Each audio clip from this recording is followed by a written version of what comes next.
और बुलेटिन की शुरुआत इस वक्त की बड़ी खबर से करेंगे। आपको बता दें कि कोलगाम में आतंकी ठिकाने का भांडाफोड़ हुआ है। पुलिस और सीआरपीएफ का संयुक्त ऑपरेशन, और इस ऑपरेशन में आपको बता दें कि 2 राइफल, 2 पिस्टल और 6 से अधिक यूबीजीएल बरामद हुई है।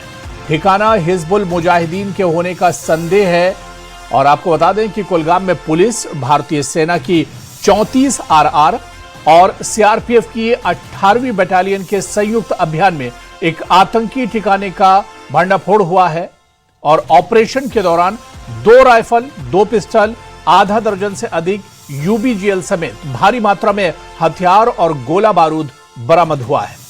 तो बड़ी कार्रवाई आपको बता दें, और ये एक बड़ी सफलता है जो भारतीय सेना के हाथ लगी है। आपको बता दें, और तस्वीरें भी आप देख सकते हैं किस तरह से आतंकी अपनी नापाक हरकतों को अंजाम देने के लिए पहले से अपने जो ठिकाने होते हैं वहां पर हथियार और गोला बारूद छुपाते हैं। लेकिन इससे पहले कि आतंकी इस वारदात को अंजाम देते, एक बड़ी कामयाबी भारतीय सेना के हाथ लगी। कोलगाम में आतंकी ठिकाने का भांडाफोड़ हुआ है। पुलिस और सीआरपीएफ का संयुक्त ऑपरेशन है। 2 राइफल, 2 पिस्टल और 6 से अधिक यूबीजीएल बरामद किया गया है। आपको बता दें कि हिजबुल मुजाहिदीन का ठिकाना होने का संदेह जाहिर किया जा रहा है। तो कोलगाम में बहुत बड़ी कार्रवाई। पुलिस और भारतीय सेना की 34 आरआर और सीआरपीएफ की 18वीं बटालियन के संयुक्त अभियान में एक आतंकी ठिकाने का खुलासा हुआ है। आतंकी ठिकाने का भांडाफोड़ हुआ है। ऑपरेशन के दौरान 2 राइफल, 2 पिस्टल, आधा दर्जन से अधिक यूबीजीएल समेत भारी मात्रा में हथियार और गोला बारूद। और वहीं बड़ी खबर जम्मू के मुठी ड्रीम सिटी क्षेत्र से है, जहां एक भयंकर सड़क हादसा हो गया है, जिसमें एक मेटाडोर वाहन के पलटने से 8 लोग घायल हो गए। हादसे के तुरंत बाद स्थानीय लोगों और पुलिस की मदद से सभी घायलों को वाहन से बाहर निकालकर नजदीकी अस्पताल पहुंचा दिया गया, जहां उनका इलाज जारी है। जानकारी के मुताबिक अब तक हादसे के कारणों का पता नहीं चल पाया। अभी पुलिस ने मामला दर्ज कर अब आगे की जांच शुरू कर दी है। और तस्वीरें भी आप देख सकते हैं। लेकिन अच्छी बात यह है कि इस हादसे में कोई जनहानि नहीं हुई है, कोई किसी की जान नहीं गई है। लेकिन यह हादसा कैसे पेश आया, अब इसकी जांच पड़ताल पुलिस कर रही है। और ये गाड़ी अचानक पलट गई और इसमें 8 लोग घायल हुए हैं, जिनका इलाज किया जा रहा है।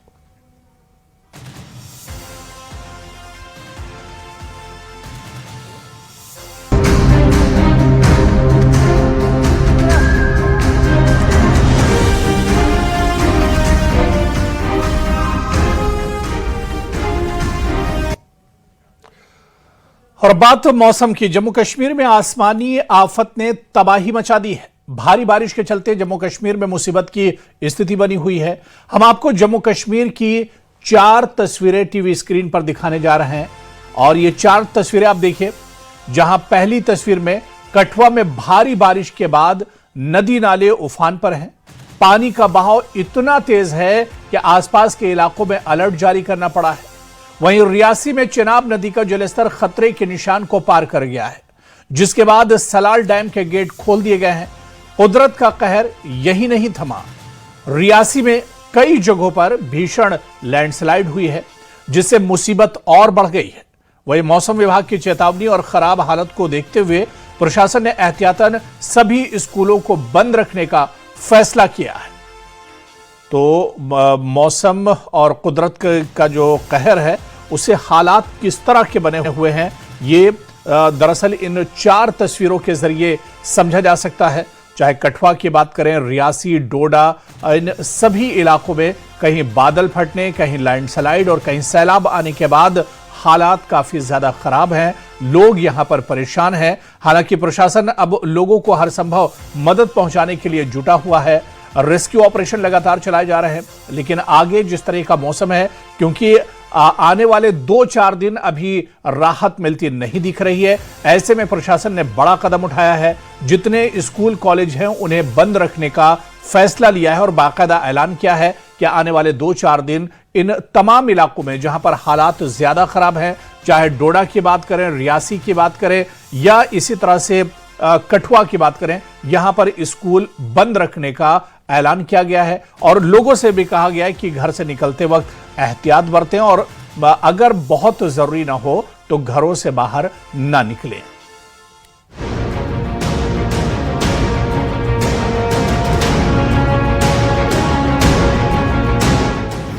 जम्मू कश्मीर में मौसम को लेकर नई चेतावनी। बारिश से बाढ़ और लैंडस्लाइड का खतरा।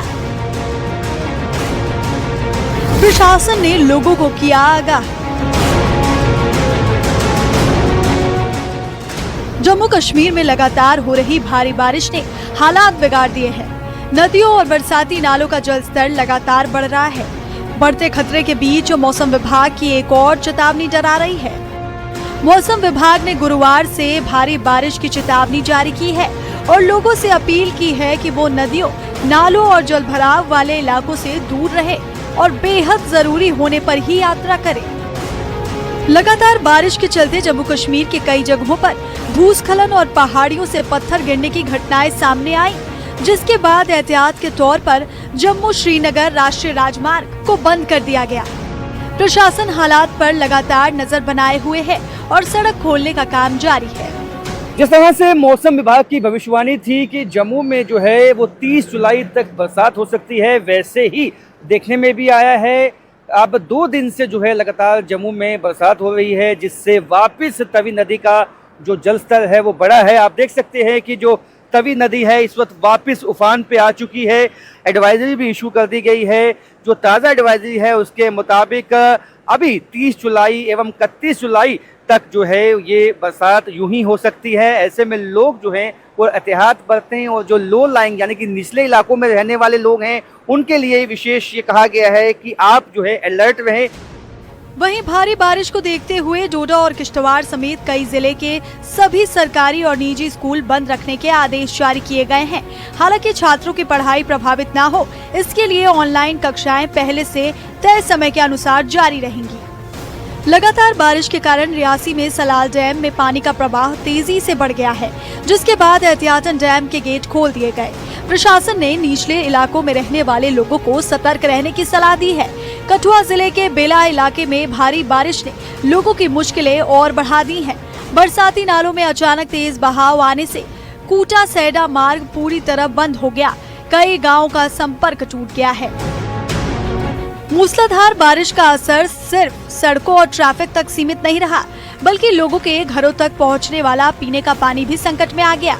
राजौरी में भारी बारिश और फ्लैश फ्लड ने जल शक्ति विभाग की 143 पेयजल योजनाओं को प्रभावित कर दिया। नतीजा, शहर के कई वार्डों में नलों का पानी बंद है और लोग पेयजल संकट से जूझ रहे हैं।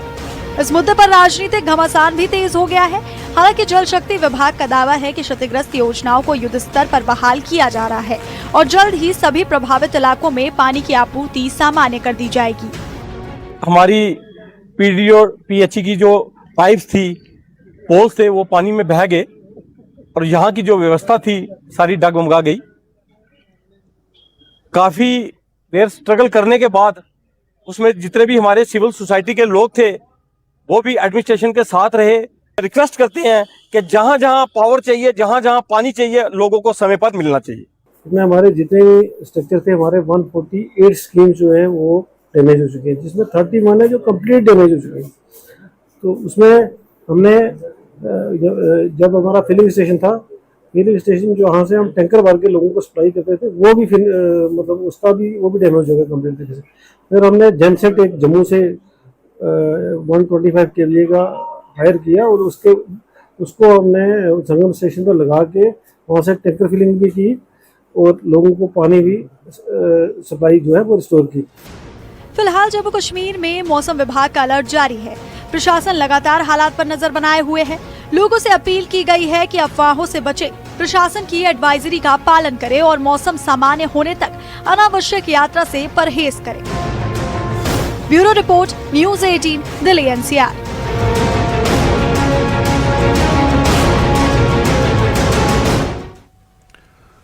तो जम्मू कश्मीर में इस साल अब तक बाढ़ बारिश से कई जगहों पर भारी तबाही हो चुकी है। आंकड़ों के मुताबिक अब तक 16 से ज्यादा जगहों पर बादल फटने की घटनाएं हुई हैं। बादल फटने से 20 से ज्यादा जगहों पर लैंडस्लाइड हो चुका है। बाढ़, बारिश और भूस्खलन से 29 लोगों की मौत हो चुकी है। सबसे ज्यादा 17 लोगों की मौत पुंछ जिले में हुई। राजौरी, डोडा, किश्तवाड़ में भी भारी तबाही हुई है। बाडीपुरा में 3 लोगों की मौत दर्ज की गई है। भूस्खलन और पहाड़ों के दरकने से हाईवे कई बार बंद हो चुके हैं। अमरनाथ यात्रा और वैष्णो देवी यात्रा भी एहतियातन रोकी गई थी। तो श्री अमरनाथ यात्रा के तहत 2051 तीर्थ यात्रियों का 22वां जत्था जम्मू के भगवती नगर बेस कैंप से बुधवार को कड़ी सुरक्षा व्यवस्था के बीच रवाना हुआ। सभी श्रद्धालु 82 वाहनों के काफिले में बालतल यात्रा मार्ग के लिए निकले। प्रशासन के अनुसार यात्रा को सुरक्षित और सुचारू बनाने के लिए व्यापक सुरक्षा और यातायात प्रबंध किए गए हैं। इस बीच ट्रैक की मरम्मत का काम जारी होने के कारण पहलगाम मार्ग लगातार 8वें दिन भी बंद है। ऐसे में फिलहाल श्रद्धालुओं को केवल बालतल मार्ग से ही बाबा बर्फानी के दर्शन के लिए भेजा जा रहा है।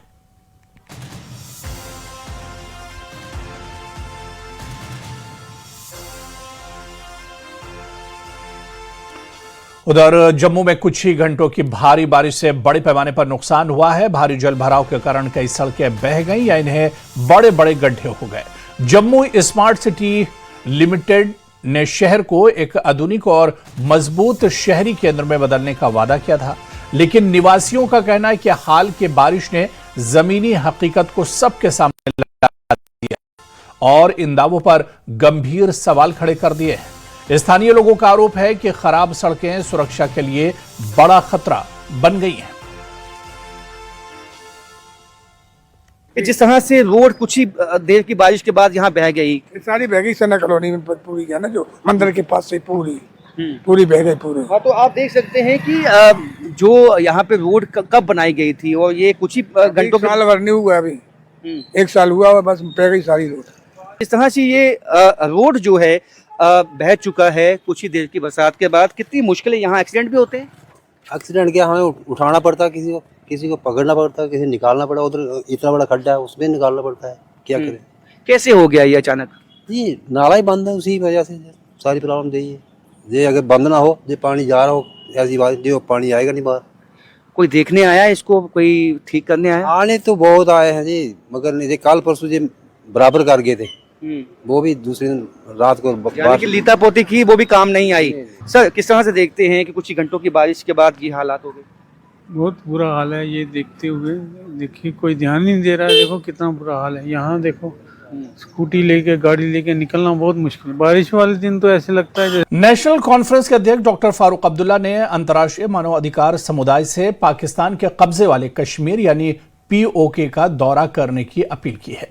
श्रीनगर में उन्होंने कहा कि संयुक्त राष्ट्र के मानवाधिकार विभाग को POK जाकर वहां के हालात का जायजा लेना चाहिए और यह सुनिश्चित करना चाहिए कि लोगों की शिकायतों का समाधान हो। फारूक अब्दुल्ला ने कहा कि POK के लोग भी अपनी मुश्किलों से राहत पाने के हकदार हैं। यूनाइटेड नेशंस के ह्यूमन राइट्स कमीशन है, उनको जाना चाहिए और वहाँ देखना चाहिए उनकी मुश्किलात क्या है और उन मुश्किलात को दूर करने की कोशिश करनी चाहिए। मैंने बहुत वज़ीर आज़म और फॉरेन मिनिस्टर से भी गुजारिश की कि साहब वो इतना बोलते रहते हैं, कहते रहते हैं कि वो हमारा हिस्सा है। अगर आपका हिस्सा है तो फिर बात क्यों नहीं करते हैं? क्यों नहीं बोलते हैं कि वहाँ पे जो हो रहा है उसको रोकिए? मैंने कहीं नहीं सुना, पता नहीं आपने सुना होगा या नहीं। मैंने नहीं सुना कि उन्होंने कोई बयान दिया इसके बारे में। से दैट, बट सवाल इस बात का अगर है तो बात क्यों नहीं करते? वे बात नहीं कर रहे हैं। पाकिस्तान के कब्जे वाले कश्मीर यानी POK को लेकर गंभीर दावे सामने आए हैं। पाक ऑक्युपाइड कश्मीर से आए शरणार्थियों ने आरोप लगाया कि बुनियादी अधिकारों और लोकतांत्रिक आजादी की मांग कर रहे स्थानीय लोगों पर पाकिस्तान की सुरक्षा सेनाओं ने सख्त कार्रवाई की। इनका दावा है कि शांतिपूर्ण प्रदर्शनकारियों और निहत्थे नागरिकों पर बल प्रयोग किया गया। इन पर डंडे और गोलियां चलाई गईं। शरणार्थियों का कहना है कि इस कार्रवाई में कई लोगों की मौत हुई और कई अन्य लोग घायल हुए हैं। देखें, ऐसा पहली बार नहीं हो रहा। जब से पाकिस्तान ने उसको हथियाया हुआ है, नाजायज़ कब्जा किया हुआ है, वहाँ पर चुनाव कभी निष्पक्ष नहीं हुए और दूसरी बात यह है कि पाकिस्तान की कोशिश रहती है कि उस एरिया की डेमोग्राफी को बदला जाए, और काफ़ी हद तक उसने बदल भी दिया है। ख़ास तौर पर जो मीरपुर के इलाके हैं वहाँ तो आज कोई भी मीरपुर का रहने वाला सज्जन नहीं रहता। हिंदू सिख तो मेरी तरह हम सब पलायन करके यहाँ आ गए, और जो मुस्लिम थे वो यूके चले गए, और सरकार ने एक साजिश के तहत उनको भेजा क्योंकि उनको मीरपुर को बर्बाद करना था, वो कर दिया। मुजफ्फराबाद में भी लगभग यही सूरत हाल है। बचा पुंछ का इलाका, हालांकि पुंछ पूरा फाल नहीं हुआ था, पुंछ ज़िला हमारे पास है, लेकिन जितनी भी तहसीलें पुंछ की गई ये वहाँ के लोग हैं जो लड़ रहे हैं अपने अधिकारों के लिए। वो कह रहे हैं हमारी पहचान को ख़त्म किया जा रहा है, हम यहाँ के बाशिंदे हैं, ये हमारा इलाका है, हम पुश्तैनी नागरिक हैं और हमारे अधिकार छीने जा रहे हैं। मैं तो हैरान हूँ कि नवाज शरीफ की पार्टी जीत रही है वहाँ पर, उसका क्या लेना देना पीओजे में। इमरान खान की पार्टी जीत रही है, बाकी लोग जीत रहे हैं। भाई आप मुझे बताएं, जिन लोगों की वो जगह है, जिन लोगों का इलाका है, आप खुद कहते हो कि ये जो पीओजे है ये एक अलग से एक एंटिटी है क्योंकि इसकी सुप्रीम कोर्ट अपनी है, इसकी असेंबली अपनी है, तो फिर आप उसमें क्या लेने जा रहे हो? तो बड़ा अच्छा कर रहे हैं, ये ठीक है, उनकी जाने जा रही हैं, लेकिन अपने अधिकारों के लिए लड़ रहे हैं। और आप क्या कहेंगे? बिल्कुल तो निश्चित तौर पर उनका नामो निशान मिट जाए। देखिए, ये भी एक साजिश के तहत जो कुछ भी हो रहा है एक साजिश के तहत हो रहा है। जो हमारे वहाँ लोग मारे जा रहे हैं वो अपना हक मांग रहे हैं, उनका हक क्यों छीना जा रहा है? सवाल तो ये बड़ी बात होती है। हम उनके साथ हैं, लेकिन हम ये कहते हैं, वो कहते हैं, हम क्या कहते हैं कि वो अगर वो कह दें कि हम हिंदुस्तान के साथ हैं तो हम इनका, हमारे भारत का एक हक बनता है कि उनकी पूरी सपोर्ट करें। श्रीनगर के अमर सिंह कॉलेज में आयोजित मेगा जॉब फेयर में उपराज्यपाल मनोज सिन्हा ने शिरकत की। इस दौरान उन्होंने कहा कि जम्मू कश्मीर के युवा भारत के भविष्य के निर्माता हैं और बदलते दौर में केवल डिग्री नहीं बल्कि कौशल, नवाचार और आत्मविश्वास ही सफलता की कुंजी है। उन्होंने कहा कि यह जॉब फेयर युवाओं को रोजगार से जोड़ने और उनके सपनों को नई दिशा देने का महत्वपूर्ण मंच है। 50 से अधिक प्रतिष्ठित कंपनियों की भागीदारी युवाओं के उत्साह को दर्शाती है। उन्होंने शिक्षकों से कौशल आधारित शिक्षा पर जोर देने और निजी क्षेत्र में रोजगार के अवसर बढ़ाने की जरूरत पर जोर दिया। ये mega job fair Jammu Kashmir के नौजवानों की आकांक्षाओं को अवसरों से जोड़ने का एक सशक्त और जम्मू कश्मीर तथा राष्ट्र के उज्जवल भविष्य के निर्माण की दिशा में उठाया गया एक महत्वपूर्ण कदम है। यह उन सपनों को दिशा देने का अवसर है जो हमारे नौजवानों के मन में बेहतर भविष्य के लिए आकार ले रहे हैं। जब योग्य नौजवान और संभावनाओं से भरी इंडस्ट्री एक ही छत के नीचे मिलते हैं तब नए जम्मू कश्मीर की नींव और मजबूत होती है। मैं समझता हूं कि इस तरह के जॉब फेयर का सबसे बड़ा मूल्य उस आत्मविश्वास में होता है जो युवाओं को मिलता है, उस अनुभव में होता है जो उनके व्यक्तित्व को निखारता है, उन नए अवसरों में होता है जो उनके जीवन की दिशा बदल सकते हैं। मैं यहाँ उपस्थित सभी विद्यार्थियों से, नौजवानों से ये कहना चाहूँगा कि आप केवल नौकरी की तलाश करने वाले उम्मीदवार नहीं हैं, आप भारत के भविष्य के निर्माता भी हैं। आपके हाथों में केवल अपना करियर नहीं बल्कि देश के विकास की दिशा भी सुरक्षित होने वाली। आप स्किल इंडिया की शक्ति हैं, डिजिटल इंडिया की पहचान है और आत्मनिर्भर भारत के सच्चे वाहक भी हैं। जम्मू कश्मीर का प्रत्येक ग्रेजुएट, प्रत्येक डिप्लोमा प्राप्त नौजवान, बच्चा या बच्ची, प्रत्येक प्रतिभाशाली स्टूडेंट आवाम में सकारात्मक परिवर्तन लाने की क्षमता रखता है। पवित्र छड़ी मुबारक कड़ी सुरक्षा के बीच पारंपरिक भूमि पूजन के लिए पहलगाम पहुंच गई है। महंत दीपेंद्र गिरी महाराज की अगुवाई में पहलगाम में पूजा अर्चना संपन्न हुई। इसके बाद अनंतनाग के ऐतिहासिक मारतंड मंदिर में भी धार्मिक अनुष्ठान आयोजित किए जाएंगे। छड़ी मुबारक की ये यात्रा अमरनाथ यात्रा की प्रमुख और पवित्र परंपराओं में से एक मानी जाती है।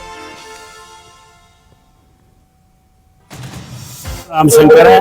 कहाँ से आए आप? हम बरनाला पंजाब से आए हुए हैं और हमारा लंगर लगा हुआ 8 नंबर से बेस कैंप में लंगर लगा हुआ, तो हमें बड़ी खुशी हो रही है। आज भूमि पूजन हो रहा है, हमारे बड़े भाग हैं और सब सुखी रहे। इससे पहले आपने भूमि पूजन में कभी शिरकत की? जी जी, मैंने कई बार किया। मैं 22 साल से बराबर आ रहा हूँ। 22 साल? हाँ जी जी जी जी। और तो हम लंगर की सेवा करते हैं और भूमि पूजन पे जरूर आते हैं। भूमि पूजन पे आप जरूर आते हैं? हैं? जी जी जी, महाराज जी के दर्शन करते हैं और सभी सुखी रहे, सब बढ़िया रहे। आज छड़ी मुबारक आज यहाँ पहुंची है पहलगाम, क्या आपका मैसेज, क्या पैगाम? हमारा मैसेज यही है कि बड़ी अच्छी यात्रा होती रहे। ऑफिशियली यात्रा तो अब ही शुरू होगी, तो यात्रा यहाँ पहलगाम की खुले और हम लोग लंगर वाले और सभी लोग सेवा करें, आप लोग भी सेवा करें। हमें बड़ी मजहबी पहलू से अगर देखा जाए तो जो आषाढ़ पूर्णिमा है, भूमि पूजन होती है, तो इसी से आरंभ होता है जी जी जी, यात्रा का। जो ये वैदिक विधान है उससे तो यात्रा कल से आज से ही शुरू होगी, तो जब छड़ी पूजन होगा उसके बाद में यात्रा शुरू होती है। तो मैं यही भगवान से प्रार्थना करूंगा, भोलेनाथ से, कि यात्रा बराबर सुचारू चलती रहे, हमें बड़ी खुशी होगी। भूमि पूजन से ही आगाज होता है, आरंभ होता है श्री अमरनाथ जी यात्रा का। ये आप देखिए काफी तादाद में श्रद्धालु, कैमरामैन दिखाने की कोशिश करेंगे, और महंत दीपेंद्र गिरी की क़यादत में ये भूमि पूजन हो रही है। कहीं न कहीं अगर हम देखें श्री अमरनाथ जी यात्रा की अगर हम बात करें और इसकी इम्पोर्टेंस की बात करें, तो आज से ही बाज़ाब्ता तौर पे इसका आरंभ जो है वो होता है। और हम आपको बताएं कि तकरीबन 4.5 लाख से भी ज़ायद यात्रियों ने अभी तक पवित्र गुफा के दर्शन किए हैं, श्री अमरनाथ जी यात्रा में शिरकत की है। 4.5 लाख से भी ज़ायद यात्रियों ने, हालांकि वक्फे वक्फे पे मौसम ख़राब होता रहा, जिसकी वजह से यात्रा जो है वो सस्पेंड करनी पड़ी, मुअत्तल करनी पड़ी। और इसके हवाले से हम आपको बताया कि वालतल के रास्ते यात्रा जो है वो जारी है। अलबत्ता पहलगाम की अगर हम बात करें तो पहलगाम में अभी कुछ दिन पहले रिपेयरमेंट का काम चल रहा था, और पहलगाम से भी उम्मीद जाहिर की जा रही है कि यात्रा जल्द से जल्द जो है वो शुरू होगी। बहरहाल यहाँ से ये खबर कि भूमि पूजन हो रही है और भूमि पूजन का एहतमाम यहाँ पहलगाम में, उसके बाद मातन सूर्य मंदिर में अमल में लाया जाएगा। ज़हूर रिजवी, न्यूज़ 18 नेटवर्क, पहलगाम, कश्मीर। जम्मू कश्मीर की युवा लोक गायिका दिव्या भारती ने पंजाब के चर्चित singing reality show Surtaj of Punjab के टॉप 10 में जगह बनाकर प्रदेश का नाम रोशन किया है। रामबन जिले के चंपा गांव के रहने वाली दिव्या के बटूत लौटने पर स्थानीय लोगों, प्रशासन और पुलिस अधिकारियों ने उनका भव्य स्वागत किया। पंजाबी यूनिवर्सिटी पटियाला से म्यूजिक में post graduate Divya all India radio और दूरदर्शन की मान्यता प्राप्त लोक कलाकार हैं और कई नामी गायकों के साथ मंच साझा कर चुकी हैं। तराल में कश्मीरी सूफी कवि रजब हामिद की याद में साहित्यिक संगोष्ठी का आयोजन किया गया। कार्यक्रम में घाटी के कई जाने माने लेखक, कवि, शोधकर्ता और साहित्य प्रेमी शामिल हुए। वक्ताओं ने रजब हामिद की साहित्यिक, काव्य और सूफी सेवाओं को याद करते हुए कश्मीरी साहित्य में उनके योगदान